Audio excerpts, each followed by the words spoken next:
Well, g'day there, folks. Here we are, 38 weeks into our epic journey as we walk our way through the Bible's big picture story here on our Chronological Bible-in-a-Year reading challenge. This week, we are heading into the book of Ezra, which describes in narrative form the beginning of the post-exile period. God's people start returning from Babylon to the Promised Land again and start rebuilding the city and temple in Jerusalem. Haggai and Zechariah, two prophets, come along and encourage God's people as they do so. And so again, we witness the partnership of the prophetic books and the narrative books working hand in hand. We're also throwing in Psalm 137 this week for reasons I'll explain later. In the meantime, sit back, relax, and enjoy today's tutorial. We're up to week number 38, which is pretty big news because that means we are only 2 weeks away from Christmas.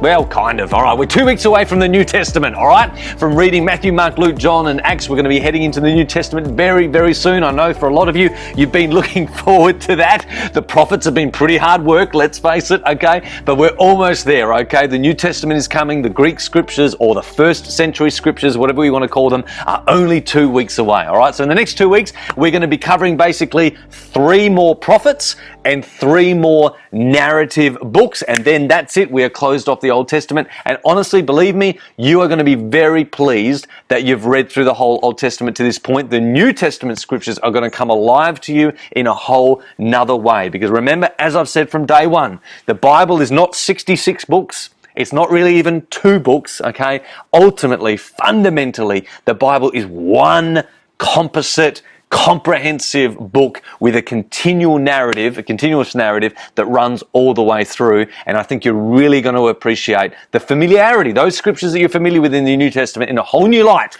because you've read through the Old this year. So well done. All right. Before we look into the books that we're going to be reading this week as we enter into this new phase, I'm going to be taking a step back and just explaining again. I've done this a few times over the year, but I think it's important to do it again just now, explaining some of the things that we've seen in the last 38 weeks of readings, okay? I'm going to explain right now 6 distinct ages or eras of time that we've experienced or that we've seen as God's story has unfolded.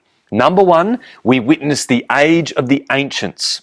Genesis 1 to 12, the stories of Adam through to Abram. Okay, those special stories, men like Noah was in there, okay? Enoch, who walked with God, Adam and Eve, Cain and Abel, those mysterious stories of primeval history that are talked about in those first chapters of Genesis, the age of the ancients.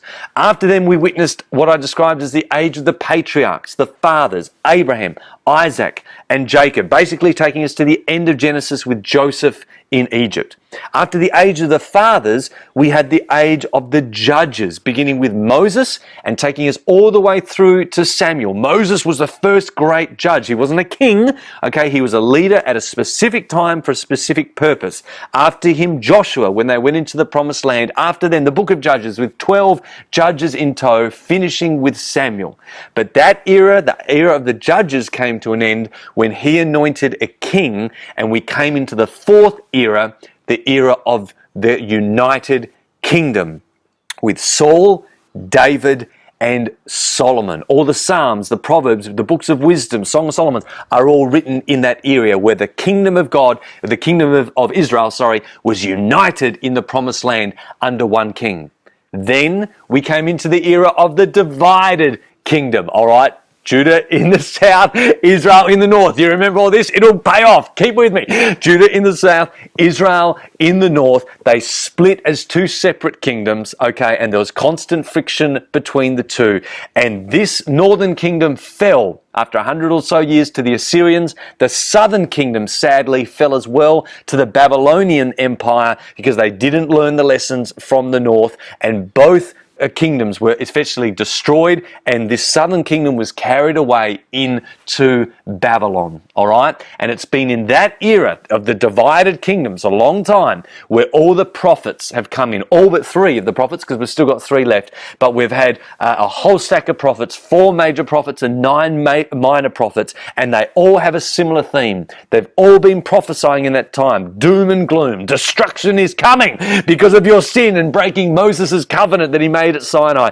Destruction is coming, doom and gloom, but always hints of hope for the future. And one of the regular promises of hope that was coming was that one day you'll return, a righteous remnant will return to the land. And there's a whole bunch of other promises that come along as well. So now, in this period, that's 5 periods of time, the divided kingdom, in this period of time we have a whole new era, which I'll explain as the Age of Judaism.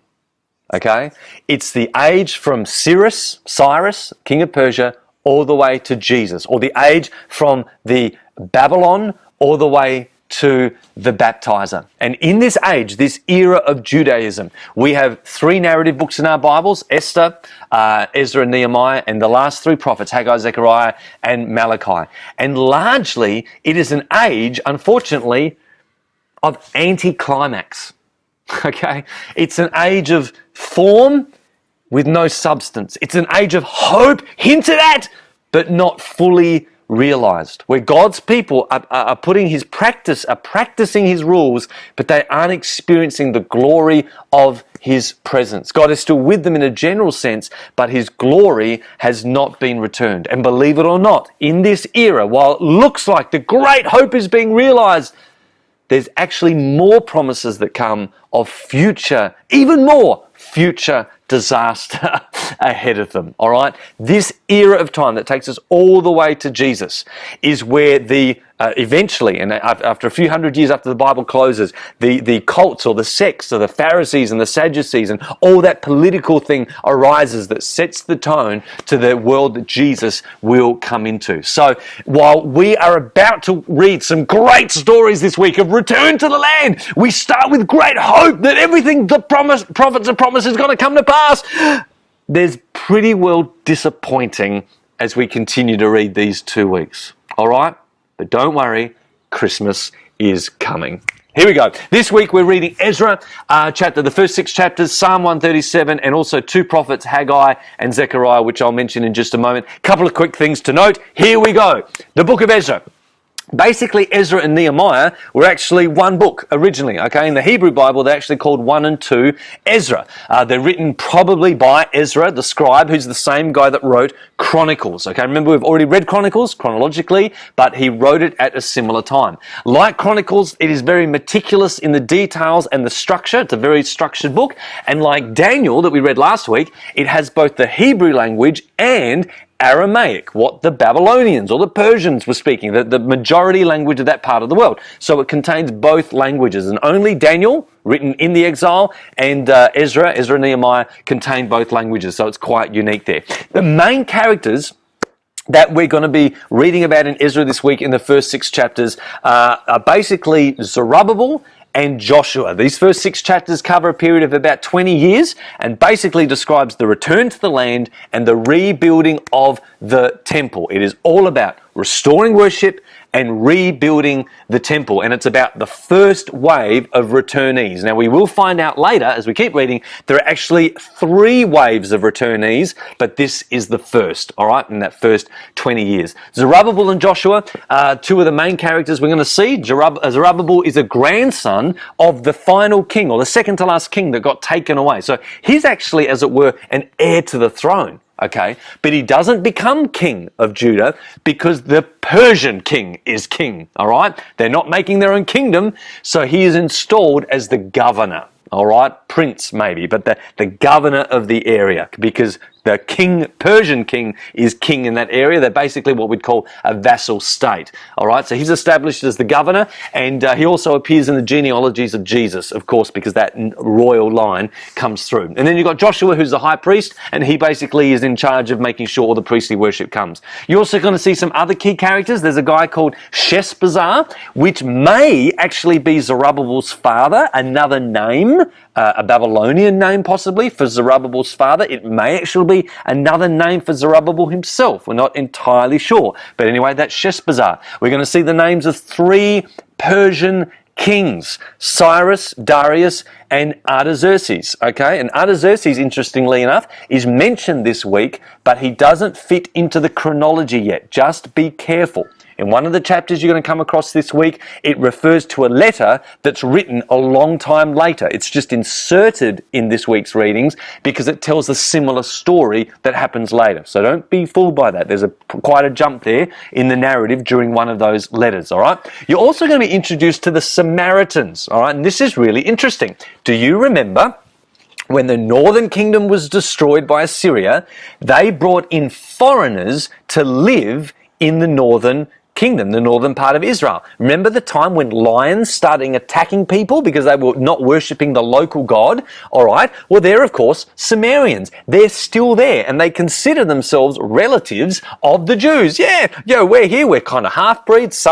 We've kind of bred with Jews over the period as well. So let's help you. So they're the Samaritans, and this whole rivalry between true blood Jews and Samaritans is something that we see in the age of Jesus. So it's kind of important to notice that this week. And then, of course, finally, we've got the characters Haggai and Zechariah, who are prophets, and when the temple building is stalled for a period of time, they come in with words of encouragement and spark the whole thing off. So eventually, about 20 years later, our readings this week finish with the temple being built, a great celebration happening, music and song and dance and sacrifices, but no glory.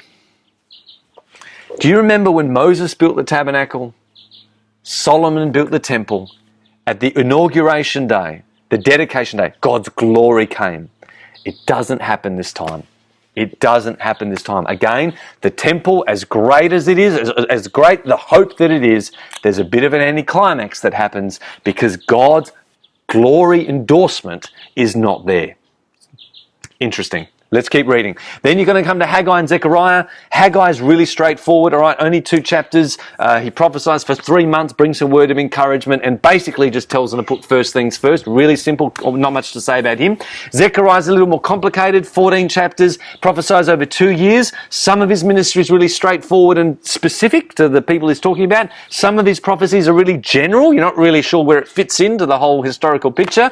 And some of his stuff, like Ezekiel and Daniel, he spends a whole 6 chapters talking about a vision and a dream that he had, interacting with angels, with all types of imagery and metaphor, some of which is quite confusing, but I'm sure you'll read through it fine and be entertained, all right? Don't think about it too hard. But Zechariah is a complicated or complex book and a complicated prophet. But the worst thing that happens through Zechariah's prophecy with all the great positive predictions of the future, despite all the return, despite all the rebuilding, despite all the re-establishment of worship, with all the great promises that are coming of peace and prosperity and protection in the future, Zechariah, just like Daniel hinted at, describes more predictions of future judgments and another day of the Lord to be suffered by Jerusalem yet again sometime in their future.